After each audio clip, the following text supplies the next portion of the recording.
Hi everyone, in today's video I'd like to review the trade that I took today on EUR/USD, which I consider one of my best trades ever because of the confidence it provided and high risk to reward ratio of 7. And as a form of proof that I've actually entered this trade, I'd like to start with showing you my FTMO account. And as you can see here, on the 13th of February I have placed 8 lots, which is actually one trade here because I took partials twice, it adds the partials as a number of trades for some reason, so it was just one trade, and the result is $2,600.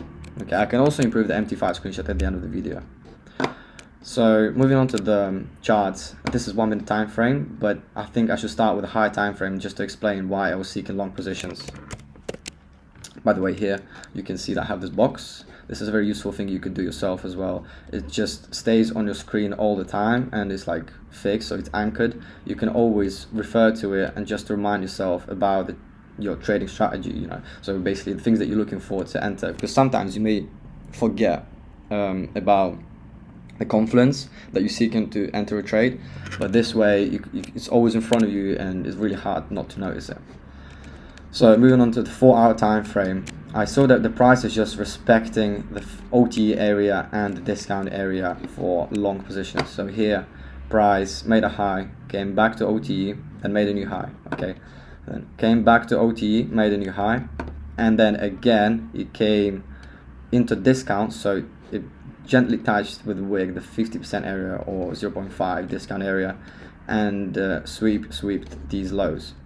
So in my strategy, what I use is basically ICT/smart money concept plus some additional features in the form of a structure, but I'm not going to touch on them in this video because it'd be really long to explain, and I just want to focus on the trade itself.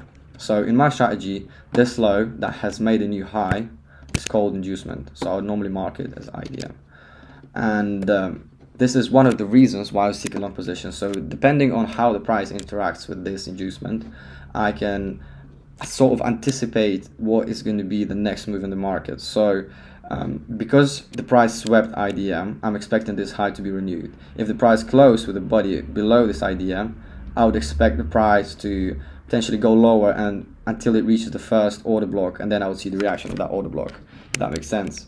So this is the first reason IDM of 4 hour has been swept, and I was expecting to renew this high to be renewed. Then moving on to the 1 hour time frame, I'm just removing this fib here, it's just a bit annoying. So on 1 hour time frame, we can see that the price has come into the order block and swept it basically with this wick, this is a candle pattern called pin bar. So pin bar is essentially a candle which has a body twice smaller than its wick. So in this case, this is like maybe 5 or 6 times smaller than the wick, which shows the indecisiveness in the market. And this is also IDM, as I said, the last down candle, last move to the downside that made a new high. So we swept IDM twice, and then we also re-swept the order block. And this was another reason for me to anticipate a long positions because of the way that market is just sweeping these lows.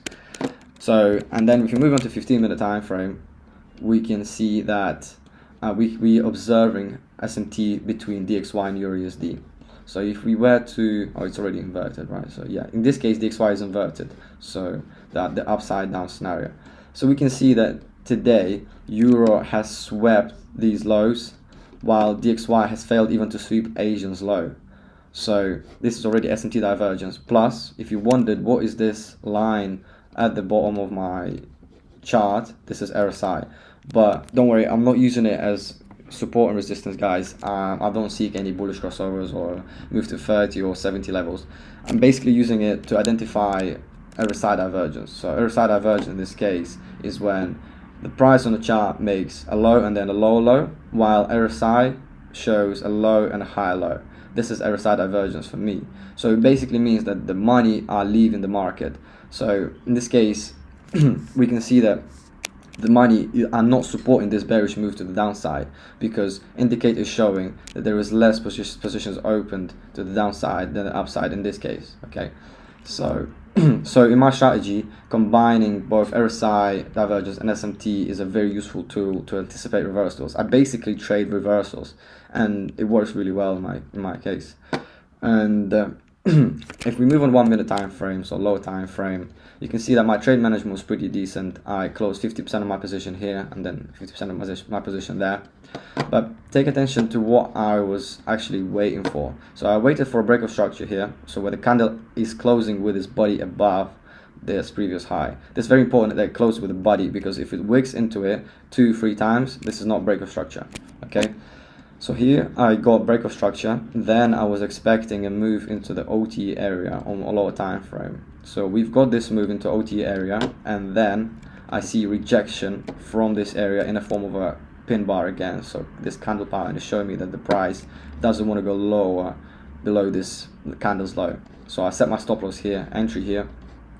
And why was I targeting Asia's high?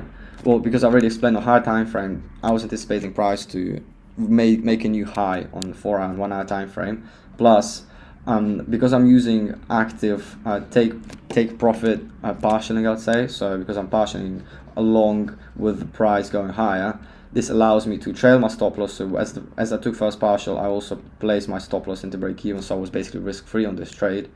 And then when I took second partial, I moved my stop loss to this level. So in case if it goes lower, I'm still going to be like, I don't even know how much I was there, but a certain amount of money, I would be still up. So I wouldn't just get break even on this trade.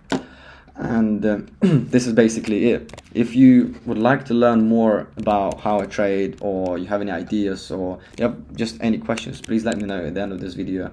Below in the comments, and I'll try to answer all of them. Thank you for watching. Bye.